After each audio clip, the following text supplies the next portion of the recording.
여러분, 소비마저 휘청인다. 그래서 국민소득이 추락할 수 있다.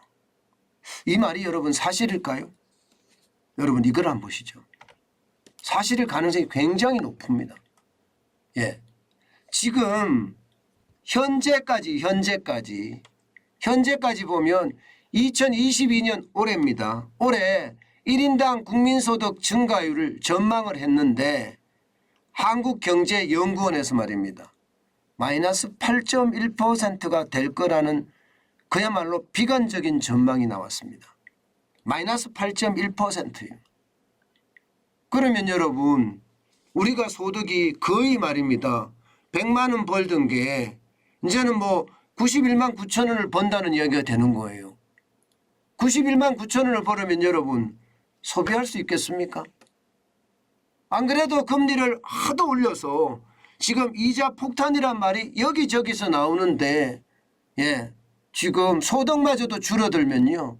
소비는 최악으로 갈 수밖에 없습니다. 실제 말입니다. 여러분 이것을 한번 보세요. 예, 한국경제연구원과 이게 한국은행이 조사한 내용입니다. 예, 지금 보시다시피 작년에 35,373달러라는 숫자가 1인당 국민 총소득이었습니다. 1인당 국민 소득이었어요. 그런데 2022년 올해입니다. 32,497원까지 떨어질 거다 이렇게 이야기합니다. 8.1% 감소한 폭입니다.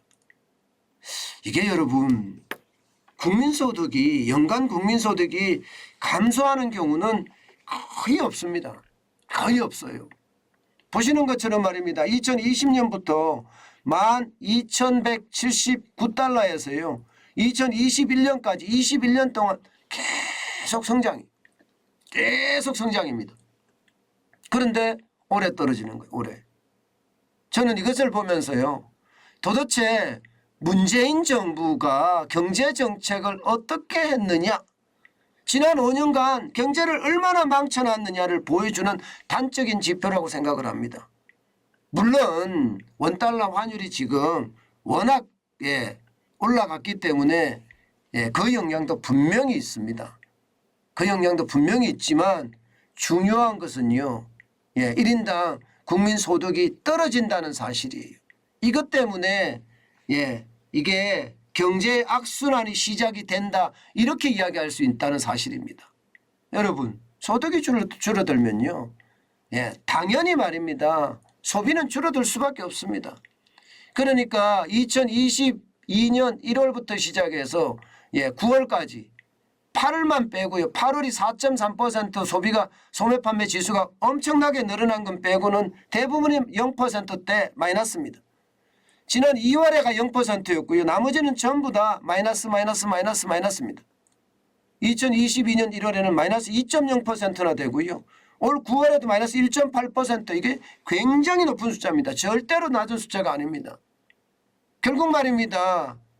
지표들이 말해주고 있죠. 지표들의 어떤 추세선이 말해주고 있습니다. 결국 소득이 줄어들어서 소비를 덜한다. 야, 이것은요. 우리 경제에서는요. 아마 최악의 상황으로 몰려갈 가능성 저는 크다고 생각해요.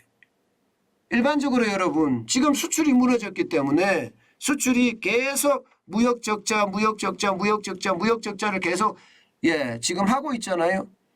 이럴 때는 소비라도 지금 좋아져야 돼. 소비라도. 소비를 더 많이 할 수 있는 그런 방안도 나와야 되고요.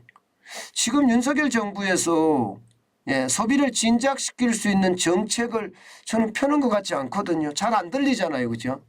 잘 안 들려요. 그래서 제가 자꾸 추경호 경제부총리 경제팀은 뭔가 이게 경각심이 좀 부족한 거 아니냐. 위기에 대한 어떤 의식이 좀 부족한 것 아니냐. 이런 이야기를 제가 하는 것도 그런 이야기입니다. 실질적으로 지금 국민 소득도 떨어진다고 하죠. 소비도 지금 최악이죠. 수출도 점점 나빠지죠. 그러면 경제는요. 경제는 점점 나빠질 수밖에 없습니다. 여러분 소비는 우리 경제의 버팀목입니다. 수출은 우리 마음대로 할 수가 없다고 하지만 소비는 어떻게 하든 정부의 정책적인 방안으로 이게 더 늘릴 수가 있거든요. 저는 그런 상황 빨리 만들어내야 된다고 생각을 해요. 예, 그래서 더 안타깝습니다. 이 경기의 악순환으로 추락할까 봐 말입니다. 실제 전국경제인연합회에서 조사한 내용을 보면 말입니다. 하반기에 나는 지출을 덜 하겠다. 이렇게 이야기하는 사람이 59.7이에요. 59.7. 60%나 된다는 거예요. 그러면 10명 중에 적어도 6명이 말입니다. 나는 지출을 덜 할 거야. 절약할 거야. 이렇게 생각한다는 거거든요. 이것은요, 악순환의 시작입니다. 여러분, 소비가 줄어들면 기업은 어떻게 할까요? 생산을 늘릴 수가 없습니다. 심지어 말입니다. 소비가 많이 줄어들면 기업 입장에서는 가격도 할인을 해야 돼요. 가격도. 재고가 계속 쌓이니까 재고를 쌓아놓고 못 살잖아요. 예, 가격도 할인해서 지금 밀어내야 되거든요. 그러면 기업 입장에서는 투자를 늘릴 리가 없습니다.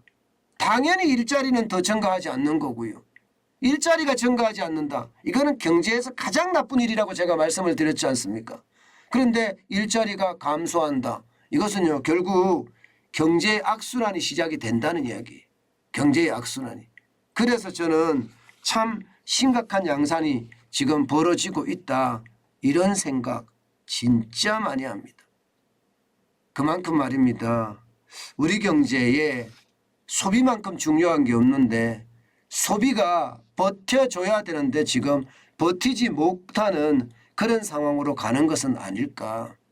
저는 다시 한번 생각을 해봅니다. 참 소비가 못 버텨주면 경제가 침체가 더 빨라진다는 사실인데 예, 지금 그 어느 때보다 빨라지지 않겠느냐 하는 게 시장의 저는 전망이라고 봅니다. 여러분, 이게 결국 결산을 할 거 아니에요. 예, 결산이라는 게 올 연말 결산도 있고 내년 3월 말 결산도 있습니다. 기업이 대부분 보면요. 만약에 올 연말 결산하면 기업들의 실적치가 나빠지는 거 구조조정 시작이 될 거고요. 내년 3월 말에 또 이게 결산을 하면 4월부터 이게 구조조정이 시작이 될 겁니다. 그만큼 내년 상반기가 어렵다 하는데 소비마저 위축이 되니 더 어려워질까? 저는 걱정이 됩니다. 참 안타깝죠. 그러나 그게 현실입니다.